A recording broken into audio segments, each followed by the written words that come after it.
Greetings, friends. Let's play a game. What if you download League of Legends right now? Start playing. No advert. Relaxing music. That's loud. It's loud, isn't it? It's loud. Relaxing. Relaxing and loud. I wanted the chuffing.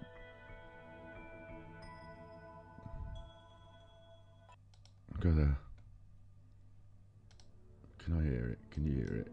Can we be heard? 1 2 chuffy 1 2. 1 2 chuffy 1 2. Can we be heard? 1 2 chuffy 1 2. Can I hear it? Can you hear it? Can we be heard? 1 2. Okay, 30 seconds in. 30 seconds in. I'm a little bit bright, aren't I? I'm a little bit bright. It's the daytime. It's the daytime. I'm a little bit bright. Let's knock down that ISO a little bit. Look a little bit dull there now, don't I? Look a little bit dull. It's not as vibrant with the sunlight. Anyway, what am I doing? Just messing with the settings. Hi, I haven't done big face. Not on big face. Not a big face. Big face. Hi, you're with Scott. There's a black line down the side of the screen now. What's that about? Oh, it's because I moved the camera to accommodate for the fact that I moved the camera and moved the big face browser. Where am I? A7S. I moved this like that. That's better because you can see there's more space behind me because I moved the camera by accident after the ASMR recording. Put it back in a slightly different position. Hi, you're with Scott. This is Ganji Kid, my stream. It's midnight. It's always midnight. It's actually 14:38 GMT. I'm supposed to be trying this at 1300 GMT. Supposed to be trying to do that, but 14:28 is not too bad. 14:30. It's 2 in the afternoon. It's 2 in the afternoon. 2 or 3 in the afternoon. They're still doing the chuffing building over there. They're still, it's only the second fix internals. They're doing I think they're building a garage. I think they've already built the houses. I think now they've thought, there's a few bricks left over. Let's do a garage. The chuffers, because it means that they're like back on all the power tools again. It's not. You probably can't hear it on this mic. You probably can't. I can hear it in the background underneath the headphones. I can hear it, so it puts me off. And the other thing is that in the morning, I was up at 7 because I think they started doing so. I'm not the best in the mornings anyway, so I've had to have an extra hour's sleep, haven't I? I'm not getting up as early as I should do to start running this stream as early as I need to. It's on me. That's on me. Don't you worry. Don't you worry. We'll just move this window around until it nearly fits. I'll have to move the camera. I don't want to move the camera because I know it's bad news, but here we go. Here we go. Why is it bad news? Because I've moved it the wrong way for a start. Moved it the wrong way. That was bad. So back the other way now. And another reason it's bad. Am I further back enough? Not enough. Another reason it's bad news. I'll watch that lens. Whoa! I nearly fell. I nearly fell. Another reason it's bad news. Don't move it too much. It's because I'll be out of focus. Oh no, still in focus. That'll do for me. There's a little bit of a line here on this side. Messing with the settings. Messing with the settings. Don't mess with the settings. Is it going to fit full? Don't mess with the settings. Look, that's enough now, isn't it? Any black lines around the edge? No? I think we're okay, aren't we? Not exactly. I need to be fit further here so you can put all the stuff on the screen in this space. Look, what we're going to do today. What we're doing today, I'll pop out the pop out chat, and if you do start chatting, you will be seen, and I will alert the rest. Disable F-Lux, quit F-Lux. Don't need to worry about going to sleep at the moment. You'll be seen by me, and I will tell the rest of them. I'll put you on the screen as well if you want. If you're that hell bent on being on the screen, look, I'll put you on the screen like this. There you go, sorted. And that's why we need such a big space over this side of the screen, isn't it? Look, that's what we need that for. What we're doing today, web of a browser, boom, boom, boom. It's really nice, relaxing video game music. Relaxing, nice. That's not what we're doing. That's not what we're doing. This is just the backing of some nice, relaxing video game music. I chose it for a particular track, and now I can't find the particular track. The chuffer. Anyway, that's not that important, is it? That's not that important. We'll just listen to this one. No, I hate it. Okay, we'll listen to this one. Nice relaxing video game music, and I've got my watch later list from... I need to start doing this on Ganji. I watch YouTube on battery exhausted, usually. My old channel, just use it to watch YouTube on. And this is where I collect my watch later videos. I watched the Royal Rumble, didn't I? That was my classic Royal Rumble, that one. That was my classic. That was my year. That was my big year. For after that, 93, 94, when they took the lid off the urn and the green smoke came out, I was like, well, my childhood is over.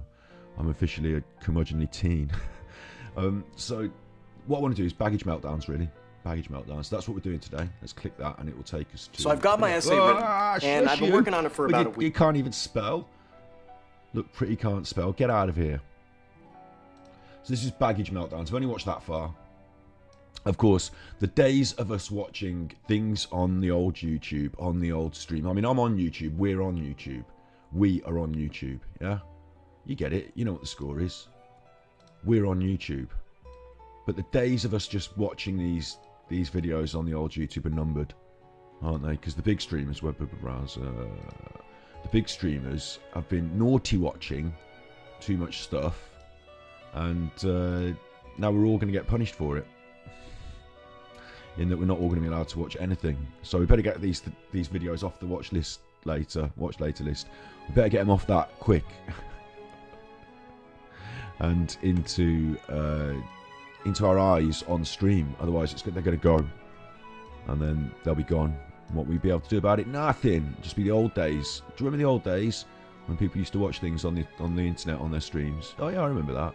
What happened to that? Oh, they all watched Pokimane watched the whole of Avatar, and XQC watched every episode of MasterChef, and now none of us are allowed. That might be what ends up happening. So you be careful, you know. You watch out. I don't know. I'm only joking, really. I think we're going to be allowed fair use. We're going to be allowed to use relaxing video game music in the background for a long, long time to come. That's the end of that now. And we're going to be able to watch things like this as long as I press pause enough, do a bit of the old fair use, press pause, make a commentary, turn it into a commentary reaction, not just a watch party. Which wouldn't be, because a watch party, you'd watch it in your place, I'd watch it in mine, and we'd come together to talk. But this is airline top 8 baggage moments. How much chuffing have we done before I've done the introduction? Let's find that out. How much chuffing have we managed to get through? I've done 7 minutes chuffing before we start. Let's rock and roll, full control. Let's go. Let's see what happens with these meltdowns. Chicago Midway Airport. I should mention, we've done a lot of work trying to sync up all the voices on stream. I've got 2 cameras. I've got 1, 2 microphones, 3, 4 microphones. I've got the headset. I've got the headset picture. That's camera 4 officially. This that you're watching in screen, the window of YouTube. I call that like camera 5 in my brain because it's showing you something. And I've got to make all these things go in sync. So if the YouTube sound is out of sync with the video, it might just be a little bit out of sync. I have to see it in the edit and go, oh God, not now, not again, and change it. And then when we do something else, it'll be different on something else. Just bear in mind, it's just a little bit, scuff around the edges. If that's the case, you tell me in chat, I'll do something about it. I'll find it in the edit, I'll do something about it. But don't let it put you off. Don't let it put you off. You'll get the gist. You'll get the gist. Jesse is about to be the bearer of bad news. I just got a call from Ramp a few minutes ago announcing that... Whatever's in that doesn't look good, does it? I need my buttons. Bad news. Whatever's in that. If that's your bag, you're at the airport. This is what's going on here. This is the airport. That's your bag. Well, why is it in 2 big plastic boxes sellotaped together? That's not how I left it. I just got a call from Ramp a few minutes ago announcing that one of the Ramp people bringing the bags over for a flight had dropped a wedding dress that was... Ooh, a wedding dress. Imagine that. You're on your way to your wedding. Imagine that. You're on the way to the wedding. And you're not going to be transporting your wedding dress unless it's being directly transported to you for your wedding. That's another option. Maybe you've got some time to do something about it if anything goes wrong. But if you're all going to Niagara, I was going to say Viagra Falls. Then Viagra should sponsor Niagara Falls. That'd be good for them. Viagra Falls. If you're going to Viagra Falls and you're all off as a group, and like they did on The Office, and you got your wedding dress in a garment bag, and You could notice then he's a bit nervous. Now, he might be nervous because he's on the telly. He usually just works baggage at Chicago Airport. It's Christmas time, I'm guessing by his jumper. And he just did a big swallow. Dry mouth swallow. He's pretty nervous, this chap. It had gotten run over and torn up pretty bad. What? It got what? Sorry, good old me talking over it all. Pretty bad. I'm going to have to just hear that again. I just got a call from Ramp a few minutes ago announcing that one of the Ramp people bringing the bags over for a flight had dropped a wedding dress that was in a garment bag, and it had gotten run over and torn up pretty bad. I'm on break. Please, God, tell me she already had her wedding. I think the most shocking thing when she sees it is going to be just the tire marks and everything just kind of... Just wait. The most shocking thing is going to be just the tyre marks. They're not part of the design, I'm assuming then. They're not part of the design, the tyre marks. Just the tire marks and everything just kind of going down the whole dress. We ruined this poor girl's. Oh, look at that. Right across it. That's just dirt though, isn't it? It's not... Is it ripped? It's just dirt. They are tyre marks as well, aren't they? Right across it. Right down it. But it is just dirt. Here she come, Carrie. She black too. She gonna snap. Are you ready? Are you ready? He's preparing the stuff. So these people work on baggage handling, like baggage service office. These people are not like the high ups, like they're not the directors. He's not the pilot. He's not even responsible for the movement of the baggage. He's just there to help people try and find it if it gets lost. He hasn't ironed his shirt today. He's a bit tired, and he's going to have to bear the brunt of this destroyed wedding dress. I mean, that wedding dress, I'm pretty confident you're not going to be able to repair. However, if it was your wedding and you had to wear a dress with some like marks on it, I suppose there's two ways about it. One is you might get some marker pen or black paint and like, you know, kind of creatively draw a big mark on it to make it look like a big design or pattern, like a big tattoo or flower. That might not be the best idea. Maybe the best idea is try and clean it off as best as possible.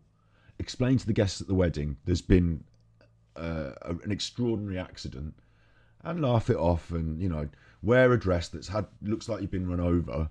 I suppose it's bad, isn't it? It would look like you've been run over, and all the wedding. You could get it doctored in the wedding pictures. They would Photoshop it in the wedding pictures, but for your actual wedding day, you're going to look like you've been run over, and you're going to have to laugh along with it. You're going to have to take it in your stride. Otherwise, swap dress. You can get another white dress for a wedding quite easily. It won't be the dress, will it? It won't be the dress. But you know, if you're walking to this baggage and they're going to tell you that, I mean, I think you've got to try and take it in your stride. I mean, it's not his fault. I have really upsetting news for you. Here she is. You can tell already. She's got a face, and this is called Top 8 Baggage Meltdowns. This video, Top 8 Baggage Meltdowns from airline. Should I just move it so you can see that? Oh God, don't get me moving things. Don't get me moving everything. Web browser. Don't get me moving the. Oh, he's moving the web browser. Why is he doing that? Oh, it's because I just want to keep the fair use and all that. I just want to keep the old title in shot. I think that's fair, isn't it? I think that's fair. Top 8 baggage moments at A&E. Title in shot. Most of it. Baggage meltdowns at A&E. That'll do. I like balance. I like symmetry and balance and order. So it looks like So it looks like I'm some sort of graphic designer who's like arranged my windows, not just like a big mess of windows, web browser. Like I want it to be like, you know, like designer windows, but I'm not that good at that, am I? Obviously not, because I'm moving the wrong window now, and I'm just not that good at it. Let's just carry on. The bag was destroyed just a minute ago. Oh, hang on. He's straight in there. Now, she knows this is her wedding dress bag, I'm assuming. Let's just take that back. This is his. Now, two ways to come at this. I'm going to say what I would do if it was me, had my stuff destroyed. I'm going to say what I'd do if I was him trying to help this situation. First thing is, she's come here. She's got this face on. Like, you know she's not happy already. She's got this face on. She's ready. She's fixing for a fight. She's got that. She's doing that at him. So, and she's come defensive but also aggressive. She's like up on the counter. I think she's fixing for a fight. I think she's stressed and fixing for a fight. I mean, it's a wedding, isn't it? She's going to be fixing for a fight because it's a wedding. No, you're supposed to be all about love at your wedding, aren't you? But no, maybe you're stressed and you're edgy. So I would really, I try and start in with the softy. I'm not going to go straight in with like your bag's destroyed. I'm going to say, look, we here at Southwest Airlines, we understand your feelings. You're going to feel quite upset when you hear this, and I want you to understand that I'm also upset. I'm on your side with this. I think this isn't good enough. But I'll tell you, just give me 1 second. But we're going to do everything we can to put this right, and I promise you, when you look back in 10 years' time, it's not going to be the end of the world that you think it is now. Yes, it concerns your dress. What's wrong with my dress? Your dress has been damaged. I'm really sorry. I'd tell the truth quite bluntly like that, but I'd also try to soften it at the start. I'd try and soften it. Try and make her realise that it's not the end of the world. And if it's her, I don't know, I wouldn't come in with this anger. I mean, funny story. We're going to have to big face the funny story, aren't we? We're going to have to big face the funny story. So, once upon a time, I was at an airport with a friend. I'm not going to tell you which friend because it's rude. It's not that rude. It's just, I don't want to diss them on the internet. At the airport with a friend, they've said to me, look, when we get to this bit, we're going on with these hand luggage bags. Now, the hand luggage bags might not be hand luggagey size. They might be a bit oversized, whatever. Don't mention it. Just walk on. If they stop you and try and argue with you, don't argue with them. Because, Scott, I know what you're like. You'll get us thrown off this aeroplane. Don't argue with them. Let me talk to them on your behalf. Okay? You take a back seat.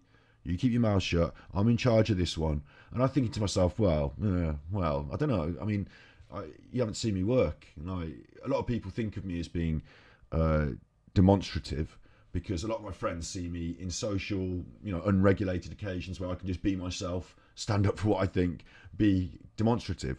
But other times, and I've been quite anti-establishment and stuff, quite anti. But other times, when I've been professional, because I used to run my hairdressing salon, I can be quite tactful and kind and soft and careful. So they haven't seen that of me because most of my friends don't see me in a professional setting, do they? So we go to this. Anyway, I'm thinking that you're telling me, but I think you. But okay, you're telling me you're in charge. Fine, we walk this thing. And what I've done that's clever, because I'm clever. Remember, clever Scott. I'm not like I'm thinking about the psychology of baggage and what you do if you're worried about your bag is like you kind of hold it, out. My friend had expensive stuff in his bag that he didn't want to break, so he was holding it and like careful. It was in front of him, and like it was like clearly this thing about like if you looked from a distance, you'd say that fella in the bag there. You reckon because he was thinking about the bag. The bag was on his mind. He got it out. Me, I just got mine slung over my shoulder like it was nothing. Like they couldn't even see it when I walked towards them. I thought if they can't see this bag, they're not going to instantly pick. Oh, can you just check that bag? There's a thing you have to put it in to check how big it is. I'm not even going to put mine in that. They're not even going to see my bag. If I can just side around sideways, just on the... Like, I know they know I'm wearing it, and they've seen that we've all got bags, but it's hand luggage, isn't it? If it's not that big, you can't have it on your shoulder. It was quite heavy. I was thinking, chuff this fucking thing on my shoulder. But I knew that if I didn't make a big play of my bag, if I didn't suggest to put it in the box and measure it, they're going to have to take it off my back to measure it. And if they want to say, oh, can you take it off and measure it, then I'm going to force that thing in there and not make it seem like it's an issue. Just, yeah, if it's fine. Yeah, okay, bye. Let's get on with it. Let's get on the plane, whatever. So I cruise through. They don't even bother to ask me to take it off my back. I cruise through. In fact, I think I had another holding bag with me. In fact, I can't remember this perfectly, but I think I know the holding bag with me. And I sort of said, well, this is okay, isn't it? And waved it so that, distraction from the thing. Anyway, he gets to the front of the line and they're straight away, can you measure your bag? It's not going to fit, mate. You can't come on. And I thought, oh, this was going to happen, always going to happen. But happened to him. He's told me to keep quiet, keep stum. He's got the words. He's got the gift of the gab for this one. He knew this was coming. He's going to be right on this. Within about 30 seconds, there was yelling and screaming, and it wasn't coming from the cabin staff. I'm not going on this plane. I have to go on this plane. This stuff's really expensive. There's no way it can go in the hold. We're not doing it. And I was thinking, chuffing hell, this is exactly what you told me not to do. I don't know how we didn't get thrown off, but we got put through. We got put on. But I was surprised. I was surprised at the huge levels of hypocrisy that were displayed. This happens to me in my life sometimes where people say, oh, you, Scott, you don't, you're going to poo-poo you on this one. Oh, I'll do the same thing as you I just told you not to do. And I have to just shut up and watch them.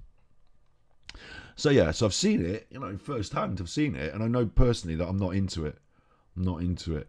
Web browser. When you're at this sort of situation, when you're in these places, it's not often the people that you're speaking to that can do anything, that have the authority, that did the thing that made your problem.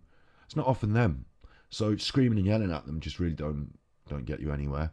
And if I get to see the manager, if I carry my way to the manager, then I'll give them a piece of my mind. Because come on, you're running this show, but Johnny Rotten Socks on the old desk here, he don't know what's going on, does he? So with that in mind, she's come preloaded for this. She's ready. The cameras are even there, so she's probably going to play up to them. Maybe she's an actress, but I mean, maybe they are in these shows. Maybe they are just actors just throwing their stuff around on camera, because why not? If you're making a TV show, you might employ a couple of actors to make sure it goes well. But if it were me and I were told about the wedding dress, I just have to say, okay, thanks. Who can I speak to somebody else? Can we elevate this? And it's very unlikely their management team are going to be there on the day, because that's the whole point. They don't want to be there. That's why they employ these people. So we're going to have to escalate it. We're going to have to elevate it. I'm going to need some recorded... Oh, we've got it on the video cameras. That's good. We're going to need some recorded evidence. And then I'm just going to go and just, what am I going to do? I'm not going to scream my way to a new dress at this point, am I? The bag was destroyed just a minute ago, and they just brought it up here. What? Oh my It fell off the cart and it was ran over by... Ooh. And I like the way they bring in the bag first as well. I like the way they bring in the bag first to sort of show her, like, look, this is what you could have won. Here's your wedding dress. They've got it all out. So that's interesting as well. Maybe if I were the baggage people, I'll put it away and let you unroll it and discover it, and, in your own time, maybe not at the desk, but having it all out, we've been messing with your shopping. We've been in your bags. We've got it all out. By the tugs that bring the baggage over. Oh, it is damaged as well, isn't it? Are those folds supposed... I don't know. I think that fold looks like it's come unpinned there. Maybe I'm wrong. You think it would have before? And here's a problem. Matey fella here. She's not happy. And I don't know how exactly this has been edited. She's not happy. You think it would have before? And he's like, this is edited, remember, but I don't know how exactly. He is just going to scratch his head and look. I get the feeling this is actors. Instinctively, I feel like this is actors. I don't know if he even works there.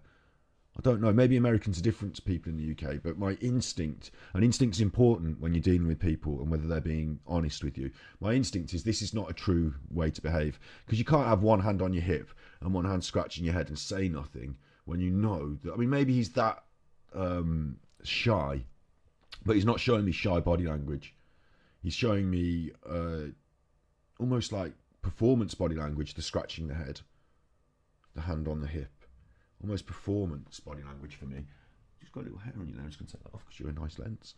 And I wouldn't... Oh, swallow the mouth. Yeah, dry mouth. Maybe he's nervous. I wouldn't keep quiet. I would fill the gap. Because in the gap, what's happening in her head is, oh my God. And what you're doing is nothing to make it better. You're like a cold wall. Can't say that word. Wall. Cold wall. And you need to be at least... apologetic. Listen, I wasn't on the... Don't try and deflect the blame from yourself, but you are representing the company. But, I wish I could have done something. I wasn't there to stop this happening. I want to make it clear that I'll do everything in my power to make things as perfect for you and as best for you as I can. I'm not the person that ruins your day, but I'm here to help you save your day. And if you want to help me and help you, if you want to work together, I'll do my absolute best. I'm fighting the man with you. The man's my boss and you don't pay me enough. I'll fight the man with you, sort of thing. Or lady these days.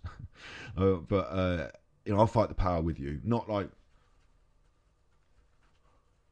you're in the trouble now, missus. What exactly is happening to it? Look at it. It's a white wedding dress. It's got black all over it. What the you asking me what happened to it? Don't you see? Oh, she's angry at the people making the film. That's interesting, isn't it? He's asking her what happened to it, and she's like, fuck you, I know what happened to it. You know what happened. Sorry, swearing early in the morning. We all know what happened to it. I know what happened to it. You know what happened to it. We all know what happened to it. Asking me what happened to the dress. Don't you see that? I mean, I understand that you're angry because that's your wedding dress, but I'm here making a film. Like, I've been in these situations where I'm asking the questions, someone's pointing the camera, people don't want us to do it, they're angry. I've been in one particular situation where Eddie Hall, the world's strongest man, didn't like the fact that I was pointing the camera over his shoulder and sort of reading what he was... I wasn't reading the letter that he was reading. I couldn't even see it through the camera. It's just the image of him holding this little letter, big shoulders. You know, I needed an over... that like I'd shot him reading it from this angle. You know, see him, I needed the other angle, so I went around and got it, and he said to me, "Don't you stand over there," and like screwed up the paper, and he's like, "You shouldn't be doing that," and I was like, "Oh great, and now I've made the world's strongest man angry," and like, you know, he's telling me off about you can't tell me off, you're the subject of the film, the director tells me what to do, and sometimes I do what I want. So you can't tell me what to do. Like, sometimes the director tells me what to do, and I tell them, fuck off. Slide again, I swear. It's too early in the morning for my brain to engage the chuff. I tell them, chuff off. I'll do what I remember. We still have the conversation about that time I was asked to mind the kit, and I told the cameraman who asked me, no, you mind the kit if you want to. Like, I'm not minding the kit. You're not in charge of me. I'm slightly higher up the ladder than you. And they thought to themselves, well, you're not slightly higher up the ladder than me. You're like an assistant. And I thought to myself, well, you don't know it yet, but I'm slightly higher up the ladder than you in terms of everything in my capability. I'm just messing, but like, I'm not going to be told to watch the kit by these people. I'm not going to be told by the people that we're filming not to do some film or not to ask a question. Being like, wind it in. This is my job. Like, these people that are filming her, it's their job to ask. They need the exposition. They need her to talk. They can't just have her going. They want her to say what she's feeling. So asking is just like, and to be cross at them. They haven't done anything to the dress. They haven't done anything to the dress, have they? So this lady's got a problem with her anger in that when she's angry, she lashes out at people who aren't really. No, it's not justified. It's not justified. What she needs to do is be able to internalise her conflicts, to understand, to cognitively understand why she's feeling the way she's feeling, and then to be able to find a way to let that drift away, to let that dissolve, and to look for ways to be constructive. She used to learn what we do on Mental Health Monday about the cognitive triangle and stuff. It's anger management. And what she's doing by actively engaging in the anger, by it's, some people say, oh, like, let's say for example, there's chairs over there. Let's say she goes and smashes the chairs, gets her anger out. Oh, tear up that Christmas tree, get her anger out. Oh, get it out, and then comes back. No, I'm not angry. I've got it out. That's not how it works. If you engage the anger, if you use it as a fuel, it doesn't burn itself out completely. That's not how it works. It's not like a fuel that, now I've burned out the anger, it's gone, now I'll do something else. You engage the anger, you act angry, you get involved, you get more angry, you get more into it. It becomes a habit of thought, and not just thought but feeling and action that you get into. So the next time something makes you angry, you go straight to let's smash something. That's what it is. And the more eventually you find that something makes you angry, so you jump to smash something, and why am I smashing something? I'm not that angry. But I'm acting like the Incredible Hulk because I'm in this habit cycle. She hasn't learned how to behave. That's her problem. Either that or she's an actress. You think I'm happy with that? This is my wedding dress, and look at it. When it was piled up onto the luggage cart, I guess it fell off, and it looks like it was dragged. Here's another point. When it was piled on the luggage cart, it fell off. So what are you doing putting your wedding dress in just like a plastic sheath and then putting it on the luggage? Like, surely you'd want that packed away inside some other kind of really solid. I'd have it in a flight case. Like, it's so important, isn't it? My wedding dress, I'd have it in a flight case. Probably wouldn't, if you're going on a flight, that's what they're called, isn't it? A flight case. I'll just show you that just in case anyone's confused. Flight case. They make these boxes especially for keeping things safe on planes. So I'd get one and I'd put my wedding dress in. That's 50 quid, that one. 50 quid. Wedding dress, priceless. There you go. Look, it could have been in that. So in a way, it's not the airline's fault in a way, is it? Because you're putting it through the airline baggage handling system, which consists of conveyor belts, vehicles, people throwing it around. Ran over. It is ruined, isn't it? What I was saying at the start about cleaning it up and stuff, it is ruined. On the airfield. Can you believe that? Maybe we'll consider it priceless. It's a wedding dress. What do you mean? How much did it cost? Ooh, the attitude's coming out again. The attitude's coming out again. Maybe we'll consider it priceless. What do you mean, how much did it cost? Yeah, quite angry still. And I think that's going at the TV people again. I think the people behind the desk are keeping out of the way. And I think she's having to reflect her anger towards the people asking the questions. Look at it. Look. You see this? This is not replaceable. And I don't give a how much I paid for it. It's worth more than what I paid for. It's my wedding dress, right? Back in Chicago. Interesting point to note here. Really interesting point to note. And I'm doing this, I thought I'd be doing this for fun. I thought we'd be doing this, let's look at these tantrums, isn't it fun? I just can't, I'm not like other streamers, am I? I'm now using this as a learning, teaching tool for anger management. And, when you see other people doing things from the outside, it's easier than when you end up doing them to go, oh, hang on, I remember that when I saw that other person doing it. It's not so easy if it's just you. What she said here is it's priceless. What she means is, it's just a dress, isn't it? It's just a dress, but it's got some sentimental significance. It's going to be used at my wedding, or it has been used at my... from her level of anger, I'm thinking it has been, not is going to be, because I'd be crying at this point if I had to go to the wedding and my clothes were ruined, even if I was just a guest, let alone if it was my wedding. But I don't know whether she's been to the wedding, coming back, like whether she just wants to keep it and it's lovely, or whether she's going, anyway, my point is that it means so much, not because of what it is, but because of the feelings you attach to it. Yeah, because of your sentimentality. Sentiment being sad or other kind of feelings attached to items. They're just items. That's just material. It doesn't mean anything, does it? It's just like a big bed sheet when you look at it like that.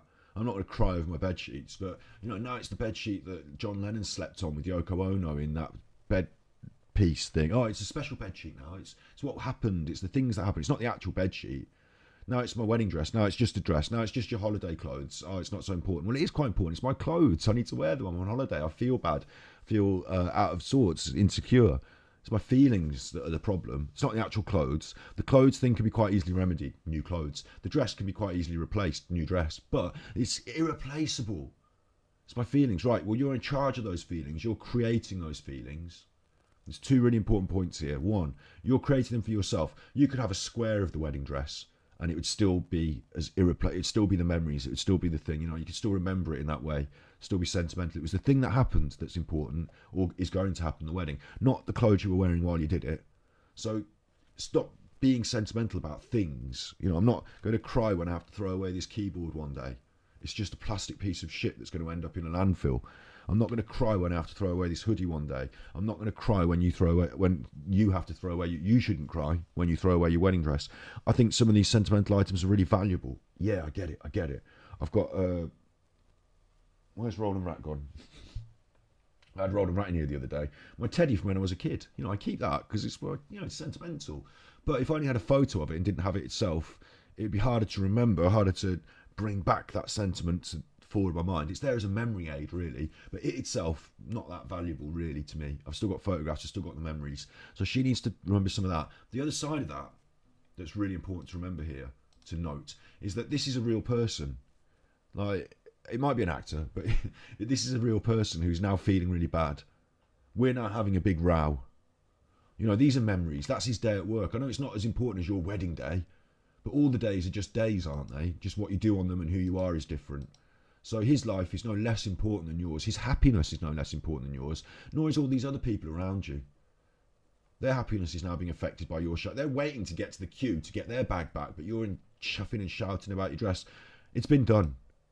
It's been done. The finger pointing, the making people feel bad, the making your anger in them. Get it in them. Make them feel bad. They have to feel bad. I feel bad. They have to feel bad.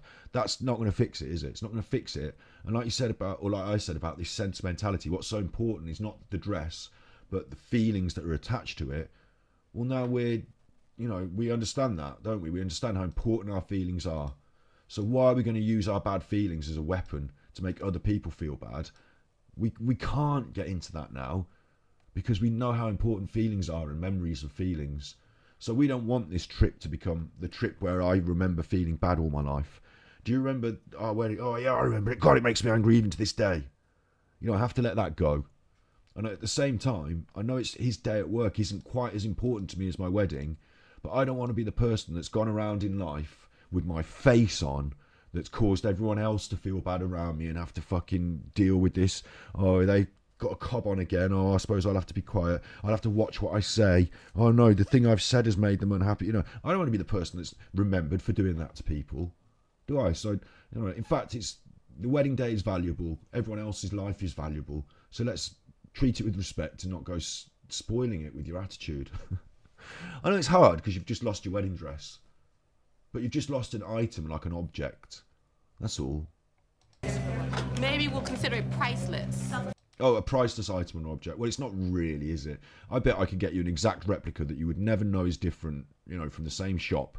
Oh, it was tailor-made. Well, the same chuffing tailor then. You wouldn't know it was different. It's not actually priceless. It's not, like I said, it's not, to some people, their own unique items are priceless to them, but it's not actually priceless insofar as, like, it's not a Van Gogh, is it? It's not as priceless as, you know, it's not the Mona Lisa.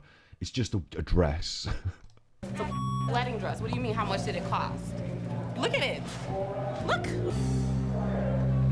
You see this? This is not replaceable. And I don't give a how much I paid for it. It's worth more than what I paid for it. It's my Turns out it is replaceable though, isn't it? Like I just figured it out. You can actually just make a new one. wedding dress, right? Back in Chicago, Trina Smith has the wedding bell blues. What's not replaceable is the day and the time that you spend. That's not replaceable.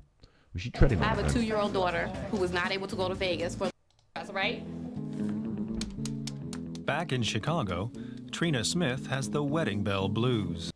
I don't think it's a good idea to be filmed treading on it if you're about to try and get your...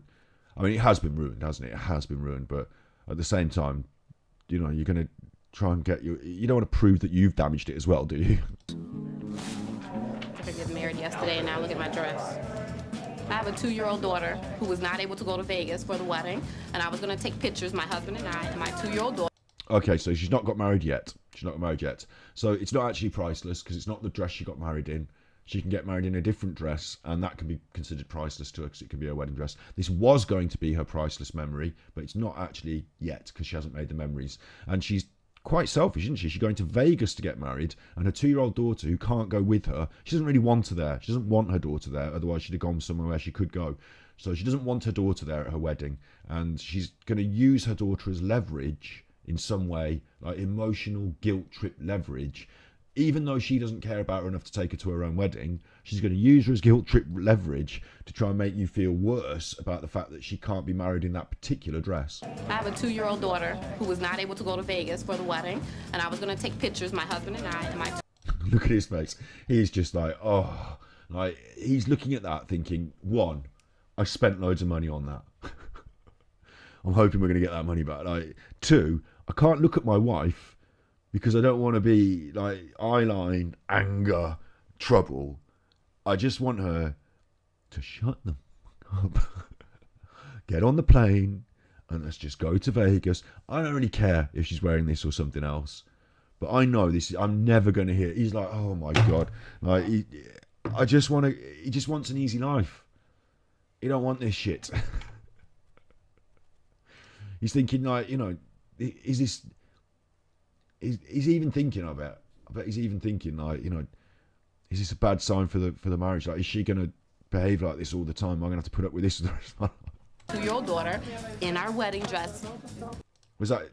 I'm assuming that was not her dad. I'm assuming it was her husband. Sorry, someone was just banging the doors and it put me off. In his tuxedo and my 2-year-old daughter. Can't do that now, right? This is a lot more than just sending me a check.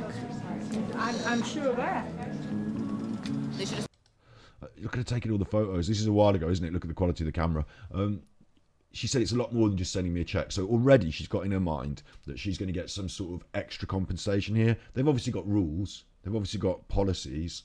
If we damage your stuff, we will pay for it. You know, they've obviously got that in line, haven't they? So she's going to get her payment, but she wants more payment than the dress is worth. She thinks that she's entitled to something more than the value of her goods that have been damaged. When in actual fact, she's not, because it's just a dress. No matter how much sentimentality you want to put on it, we are, and the rest of society don't put the same sentimentality. We don't all agree on that level of value. Only you do. So we're not all going to agree, are we, in giving you loads and loads of money. In fact, she's kind of smiling behind that camera. I know she's putting a face to take the picture, but she's also kind of smiling, which is weird, isn't it? It's almost as if she thinks, cha-ching. Said, ma'am, you cannot put this through, and we would have carried it on. You know, if they get... Oh, that expression there. We had that. I'm good at body language. I promise. I won't tell you why. I'll just They should have said, ma'am, you cannot put this through. She's looking over at somebody or something else while she's talking. I think confrontationally, I think she's talking about the people she was having a confrontation with. Now she's looking at them again, like, you know, fighting. You know, yeah, here's the argument. Oh, do you want to have it again? And we would have carried it on. And then there's the expression. Pure condescension, that is. Sneering, pulling your like neck in, top lip up, even closing the eyes. Condescension. She's better than them. Well, they do only work at the baggage place. Like, they're not the entire airport. They're just young people who work at the baggage place. You know, if they get mad, you let them get mad and let them yell. Oh, it was ripped though, wasn't it? And we would have carried it on. You know, if they get mad... Look at that. He's going to explain about their policy on how they behave now. If they get mad, we let them get mad, we let them yell. This might be dated, because although this was released in January 13, 2022, it's obviously been filmed in the 1980s. Or 90s. It's the 90s, isn't it? But, you know, their policy will have changed because psychology will have moved on in the last 20 years. And you probably don't want them just getting mad and shouting. That probably doesn't help things. You let them get mad and let them yell and blow off steam and, you know, try to comfort them somehow. This poor chap, his job is to be the listening board for people to blow off steam. He's not even looking up when he says this because he's been beaten down by the concept so often. Yeah, you just have to let them get mad, and like he's non-confrontational even when saying it. He looks down. This is why he's so good at the job, is because he'll just look down and go, oh yeah, sorry, oh yeah, like yeah, it's my fault. Now, I mean, what are you supposed to do? I mean, what are you supposed to do? He says. Well, if they trained you properly, like I said, you could mitigate their feelings with some logic, comfort, sentiment. You could make sure you've made it very clear what you're going to do to put it right, that you're going to do everything in your power to put it right, and if it's not good enough, you're going to take it one step further. You know, call the manager. This is pre-Karen, this is pre-Karen days. Call the manager. You're going to, you know, you show them that you care and that you're doing your best, and that hopefully will get them on side, and you can be part of this team together, and then they will also give you a bit of a break and say, look, I know it's only a dress, it's not your fault, you know, those sort of things. Maybe they'll see the truth in that. She's in the back office hanging the chuffer up. In the end, the airline agreed to buy Trina a brand new dress.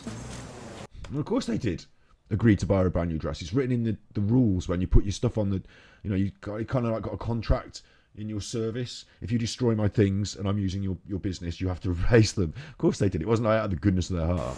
An Iranian passenger staying with An Iranian passenger, she means Iranian. his family for a wedding has lost his bag, and Mike is keen to help him locate Well, it. today's Sunday. We have a very good recovery rate. We usually get the bag in on the next flight, the flight thereafter. So, One of the things I like about what was his name, Mike. I like about what he's doing here is he's talking to them as a normal, but he's not, because they're Iranian. He's not going. We have good bag recover rates. He's not trying to do this sort of like weird English that you speak to foreigners. He's just talking like real. If they understand it, great. If they don't, okay, they're Iranian. But he's not patronising them. get it out to you today, most likely. Otherwise, because I have to walk naked on the street. You don't want to walk naked on the street. Of course. He's having a joke with them. That's good. Keeping it light, you know. He's told them, we're going to very good recovery rate. We're going to get your bag back to you. Now, what more can be done here? We've logged the problem. We're good at... I don't know about saying we are good, because you're thinking badly of the airport already. You're thinking, oh, come on, you're not that good. You've already chopped and lost it. You've got a good recovery rate because you lose so many of them. It's easier to recover them because you're losing them all the time. No, mate. It's not good. Let's not pretend it's good. Me and my pedantry, you know, when I'm talking to these people, I won't let their language talk me around in those ways. I would say something like that, and he'd have to accept that, no, it's not good, and hopefully we'll recover it. Oh, what have I done? Full screen. Exit that. Have I ruined the stream? No, it's still working. Let me just check that you can still hear me because I just put something on full screen by mistake. And see if I'm in sync. No, it's still working. Yeah, I'm in sync with full screen. So, what was I saying? Yeah, keeping it light. I personally won't let their language, I won't let it go when someone says something like that. You know, the situation is, I'm not happy because you've lost my bag. Not you're good because you find them. Not that. Talk to me about how good you are after you found it. Let's not start, you know, standing in a big circle and sucking each other off until, oh God, it's too early in the morning to speak like that. Let's not stand in a big circle and, you know, pat each other on the back until the win has been achieved. In fact, it's not even a real win because it's like an own goal that we've had to level out. I'll take you shopping on Southwest. And he's got his friends and family with him. They're happy. This can't be a problem. It takes a special kind of employee to work in the baggage office. You have to come in here knowing that the majority of the people who are going to come in here are not going to be saying, hello, how are you doing today? You know. Really? That's amazing to me. Like, look at him, he's sweating it. I would be appalled. In the UK, where I live, okay, I'm going to do a big face for this because this is something that actually blows my mind and boggles me, big face. I don't understand other cultures completely because I'm from one particular culture, of course. I don't know how it goes in China. I'm not savvy to the Thai customs. China and Thailand seem very different, don't they? They're like out there in the Asia, like away. America, very the same. They're the same people. They've got the same looking sort of faces. They've got the same talking English. The speak. It's not the same. No, but it's still very different. It's still as alien a culture as Thailand or China. And people say, no, it's not. They've got the same telly. They've got the same. It's not the same. It's not. It's very different.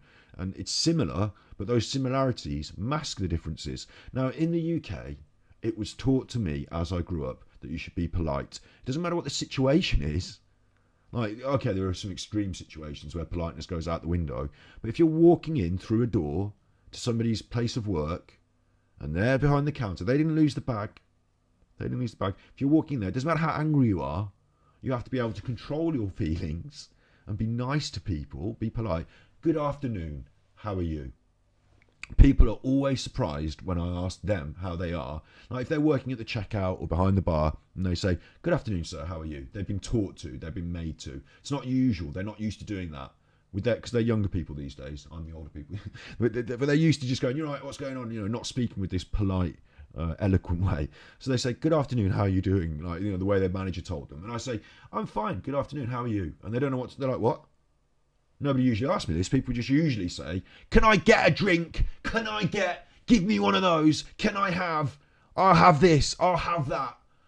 That's rude. People saying that are rude. So they're surprised that I'm not just instantly rude.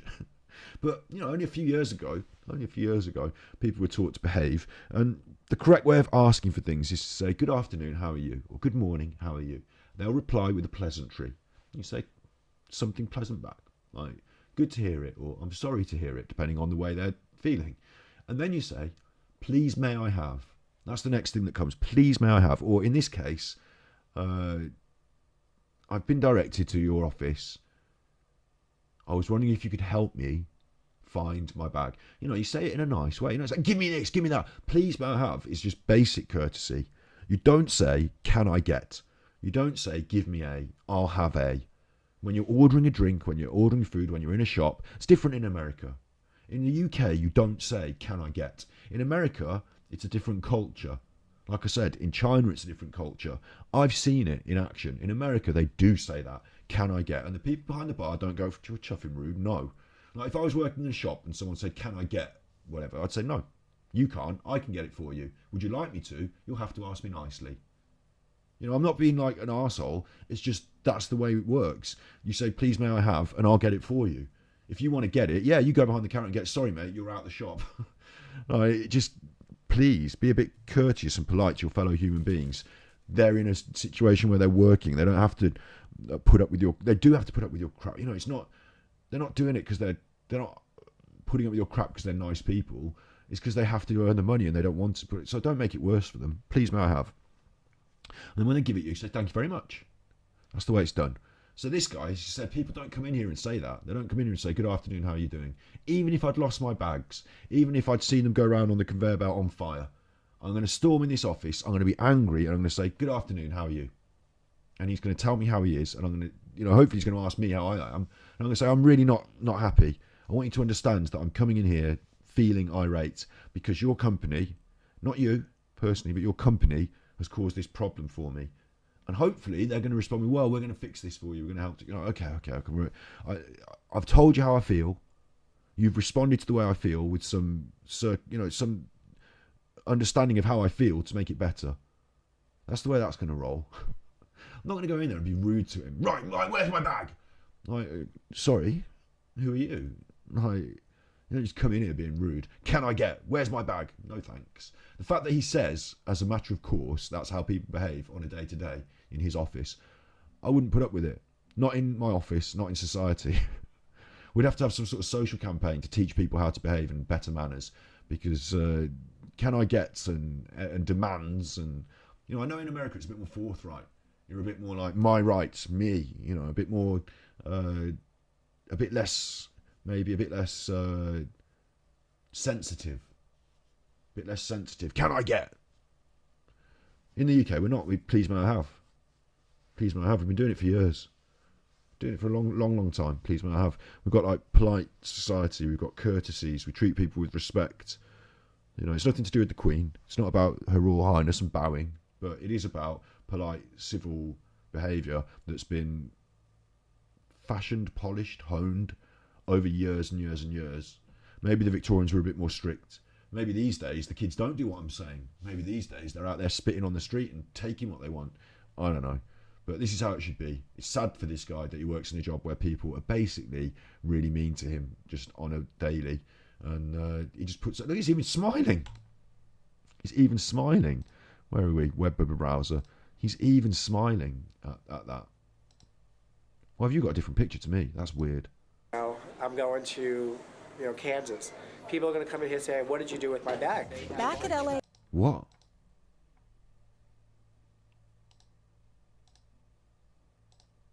That was weird, isn't it? That's weird. Just YouTube didn't work properly for a second. I'll take you shopping on Southwest. It takes a special kind of employee to work in the baggage office. You have to come in here knowing that the majority of the people are going to come in here are not going to be saying, hello, how are you doing today? I'm going to, Kansas. People are going to come in here saying, what did you do with my bag? Back at LAX, they're going to come in and say, what did you do with my bag? Oh man, do you know what? I would love to work in these jobs. It'd be difficult for me to get the job because I'd have to go through the interview process, and I'd find it very difficult to keep my feelings inside through that.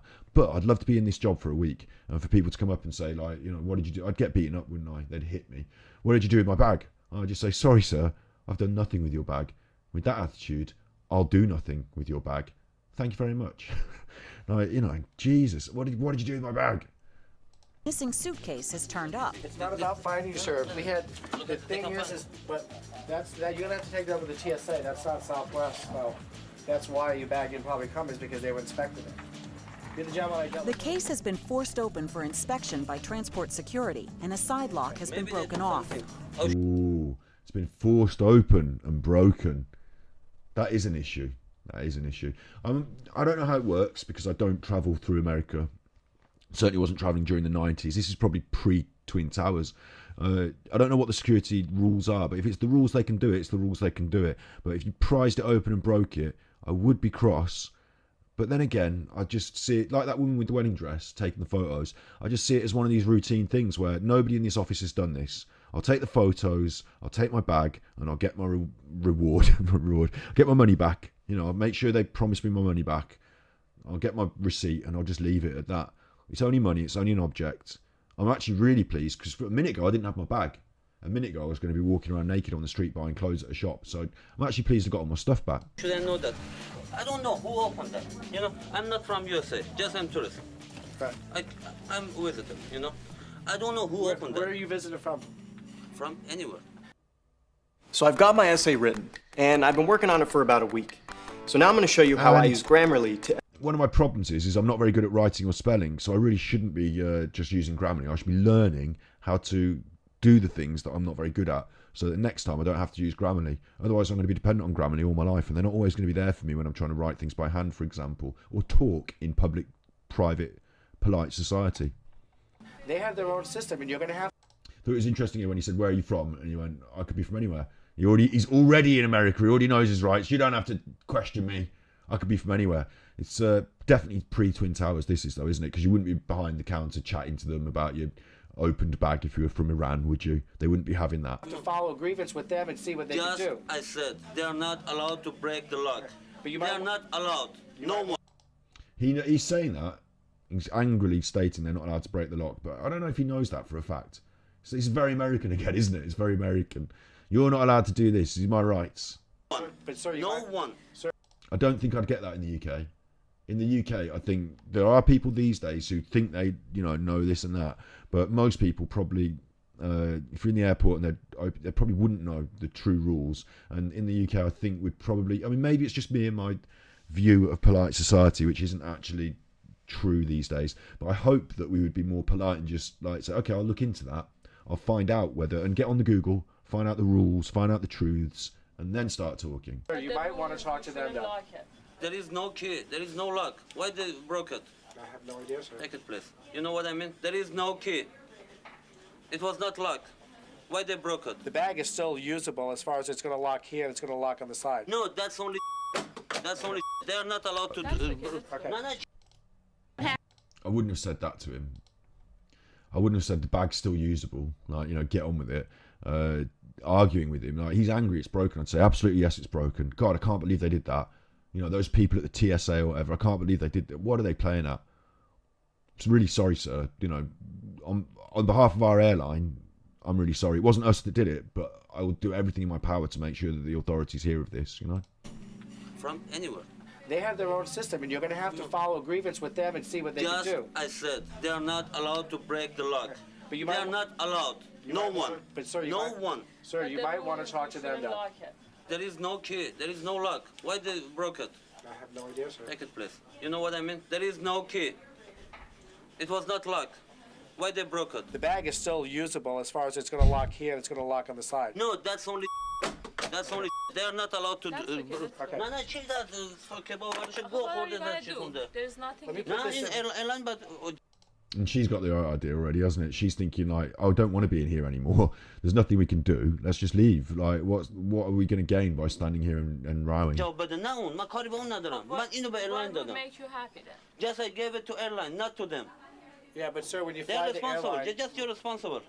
He's got a good point there. But again, he's talking to the wrong people. He gave it to the airline. He didn't give it to the security people. The security people handed it by the airline.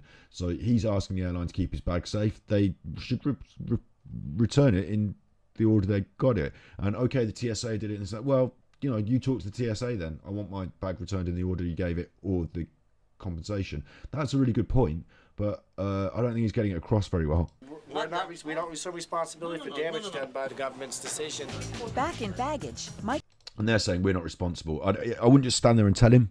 I'd have the form, I'd have the piece of paper, I'd have the actual, code of conduct or whatever, where it says in the agreement that he signed when he signed up to get on the plane, we're not responsible.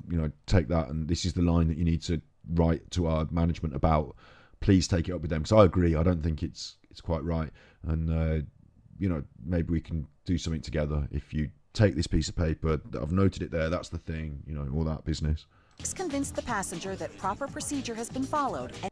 Because also, when you start distracting people, one of the things we learn in Mental Health Monday where's my big face? And I've also should have a web browser over here, shouldn't I? Browsing, web browser. Let's turn that on. Like that. And you'll be able to see this. And you'll be able to see cognitive triangle. The cognitive triangle is really straightforward. Thoughts, feelings with a TH. Thoughts, feelings, and behaviours. Thoughts, feelings, and behaviours. They all interact and they all influence each other. So if you're thinking in this situation, if you're the angry man, or lady, or person of non-specific gender, if you're the angry person, you're feeling angry because you've seen this thing. Oh, it's made me angry. That's my stuff. That's, you're instinctively being affected by this part of you that's defensive, that's about security and about, your stuff, that's my stuff, feelings. they influence the way you act. Oh, now I'm angry. I want my throwing the lockdown and what? I'm angry. I'm acting angry. Am I thinking carefully? Not really. Not really thinking. And if I try and think, it's clouded by this, like, clouded by it. Because I'm letting my feelings and my actions influence my thoughts. They both influence it. The other way around still works though, doesn't it? My thoughts can influence my feelings and my actions. I can say, hang on, I'm looking at myself. I'm trying to step back now. I'm just going to try and just give me 10 seconds while I just step back and just say in my mind or, out loud, what's happening in this situation. I'm in this office. I'm really stressed because I've been on a plane for 4 hours and I'm tired. These are the things that come into the fore of my mind straight away. And then they've shown me this thing. It's made me angry. And they're going to say, can we get you to fill this? Sorry, just give me 10 minutes, 5 minutes while I just process this. I just need some space. Just give me 5 minutes. Otherwise, I'm going to start yelling and shouting. And I don't want to do that. I'm pretty sure, I think I don't want to do that. I've seen the response. I've seen the way it works. I don't know if that's the best thing. I might come back and yell and shout if I think that's what I should do, actions, in 5 minutes. Let me just think about it. Thinking about it. Frustrated, furious. Really what I want to do is get out of here. I want to have a cup of coffee, maybe a cigarette, maybe go on my vape. And, really, I think I just want to have a good time on my holiday or whatever.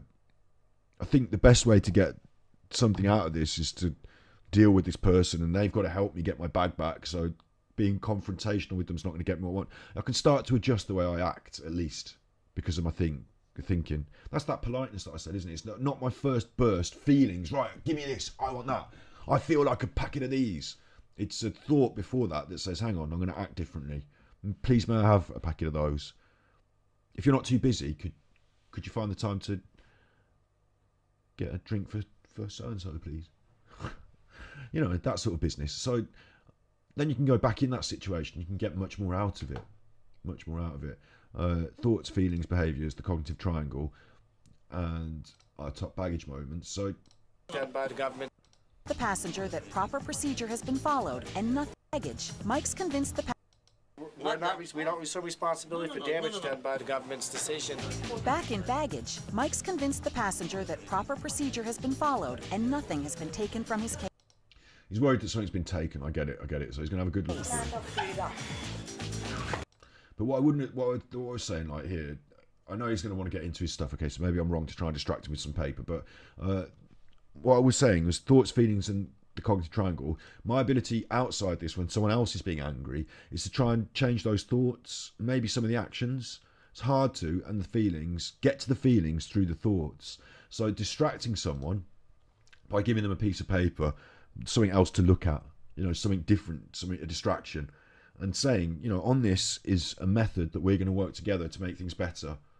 That's going to make them feel better, isn't it? Instead of handing them a broken bag, I'm now handing them a pathway to fixing the problem.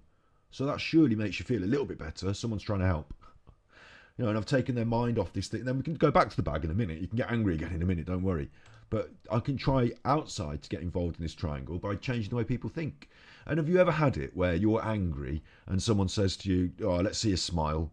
Let's see a smile. And you're like, I don't want to smile, I'm angry. And then they do something funny or whatever. And then you smile and you think, God, I'm now smiling. I can't be angry because I'm now smiling. And you try hard to put the smile away and go back to anger. It's that sort of business, isn't it? We've got to try and deal with that. And you'll need this to get out when you show them. Okay, that's your ticket. Okay. All right. Sorry about that. Thank you.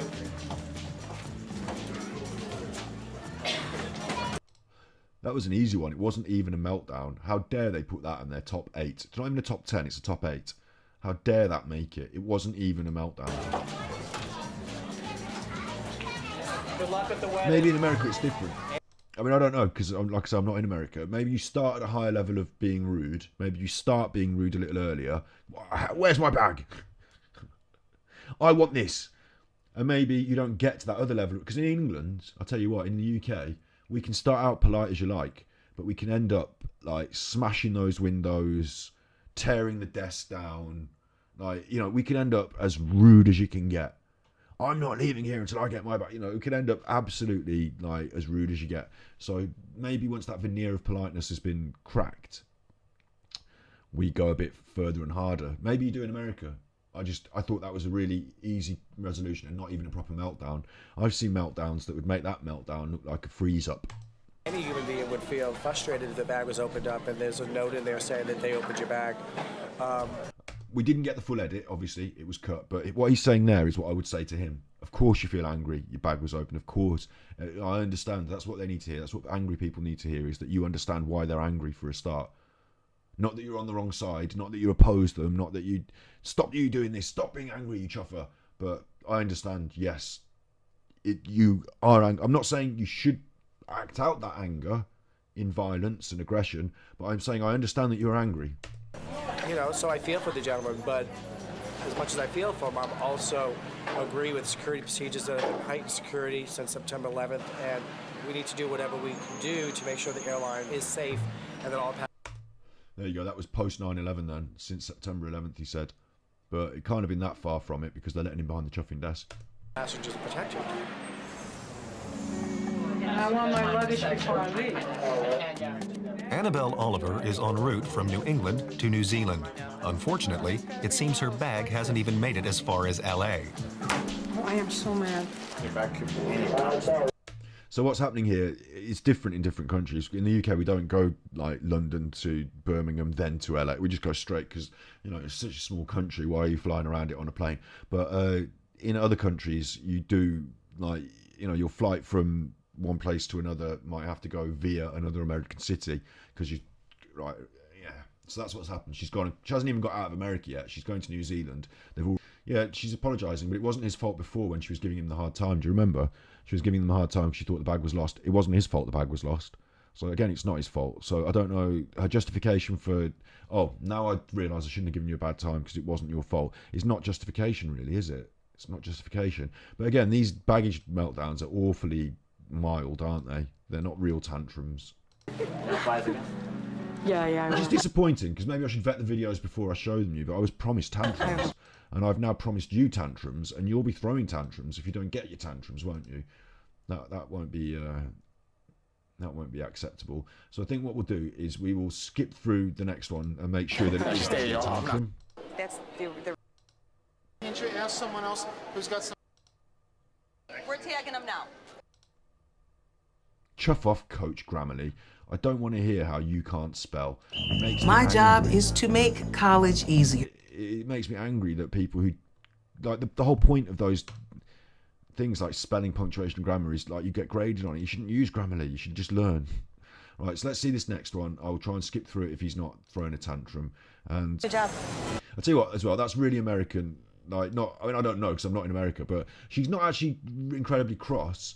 She's just sort of like, look, you know, this is America, so equal opportunities. You can get in line. You could have got first. You didn't. Your loss. I'm not going to take that home and worry about it. This is America, mate. You make your own fate in this world, so it's not on my shoulders if you fail. No one to blame but himself. No one to blame but himself. I like that. You know, she's actually happy about that. It was a security guard. Okay, maybe if he'd flown the planes, then there would have been trouble. But well, okay. We are at 1 hour 35. I am happy. We've done some good work this afternoon. I now need to go and walk the doggy. That's my main job now for the next half an hour. And then, like I say, my next stream really should be Stugan. I'll endeavour to make it happen on this platform. I'll endeavour to make it happen on Twitch. Between the two, we might get something out of it that I can, like Nigel suggested, record on OBS, that I can download and send, or you can show just directly if it doesn't wipe it out with copyright strikes. Because sometimes the copyright thing just mutes the music in some territories, or it might ban it in Germany or something. If that's the case, we get over that hurdle. At least we've tried. So this weekend we have a crack at trying to show some Stugan. I'm really happy to do it. I want people to see this film. The half-hour investor reel is a bit long for a you know, I don't want people in the... You're not supposed to show everyone the full film before you sell it. So it's a bit long to show the public before I sell it. But at the same time, so what? You know, it's not the whole hour and 40 minutes. So it's a good thing to show.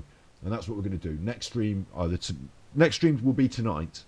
Next stream will be tonight in the UK, and it will either be on YouTube or Twitch. I think it's on Twitch tonight. Where are we? Friday. Yeah, it'll be Friday. It'll be Twitch, and we'll show the demo reel, and then same thing, you know, on YouTube. We'll keep doing it until it works, or until I can manage to get a copy of it sent to you. Which I literally haven't opened up True Binaural ASMR email since Christmas. I haven't opened that email address since Christmas. I haven't opened any emails since Christmas. So I just don't. I'm not that. Get on Facebook. You see, there's another one. I'm not. I have got the Facebook. I can open it again and be on it, but I just find it like almost overwhelming. And I found that over the years, my removal from my like I didn't use Twitter for a long time. I've not used Facebook for a long time. I felt my mental health has been better. I know I've got friends on there like you. You know, I know there's nice people as well, but there's been like from one end of the spectrum trolling to the other. You know, I've had trolls and but not just that. It's just also a bit of a like. I don't know. I feel like if I walked into a crowded room now, I'd feel overwhelmed, and I feel like yeah, you need it to network. I'm awful at networking. If networking is required for my job, then I'm not going to succeed in it because I'm just awful at it. I'd rather go more and more insular and become like the one thing about streaming is at least I'm here talking to you, but at least it's just me on my own in a room. I've got a podcast thing set up over there to get people sat down. I've got a network for that. Oh, I hate the idea. So I just know the truths of what I'm like and how it is, and it's got to this point because of that. So I just have to be honest about it. And so Facebook is never, even if it was $1 million opportunity, I'm going to find it really hard to consistently be Facebooking. So I will try, but it's like and because it's one of these things where you've been away for so long, you open up the thing and it's got like 26 million messages, and I'm like, God, I can't even open any of them. This happens with my email as well. It's like I've been away. I've got emails that I was supposed to reply to, like years ago, and now you feel like there's a certain amount of distance that you think, oh God, it's been 6 months and I haven't seen that. I haven't even replied to it. They're going to think I'm rude. I can't reply to that now. What do I even say? And it becomes like an anxiety. So then you don't open up the email folder. It's weird, and that's just about work. Like I've got that about personal emails as well. So yeah. Just don't know. Yeah, I agree. Yeah, we'll try. I'll try again. But the main thing is to keep my mental health buoyant and positive. And I feel that over the years, Facebook and Twitter have been detrimental in general. So I will try. That's a positive. That's a promise. Next 2 streams tonight on Twitch, we will show and tell the promo half-hour reel, and then on next YouTube, we'll try and do the same thing, although I won't have so much to tell because I've already told it once. And we'll push ahead, we'll push forward. And then end of this weekend, new ASMR video, and then bang, Mental Health Monday, every Monday, 8 PM GMT, Twitch, trying to share some of that good mental health support. So you be good. It's great to see you here, Tree. I'm really happy that by moving over to YouTube for some streams, we are finding our people more and more. I think we'll continue to do it. The aim is morning streams YouTube, 3 times a week on Twitch, editing and all that as well. We know what we're doing. We know what we're here for. Just yeah, I want the vaporizers. Look, I want the vaporizers. Trying to healthy my way out of that as well. So who knows? Who knows? There's no relief. No, there is. We'll work it out. We'll all be good. You be good, my little podcast. You have been good. It's good to see you here. And I've got to go and walk the doggy. Okay, got to go and walk the doggy. So you be good. And if you can't be good, then you've got to go and walk the doggy and I get to stay here.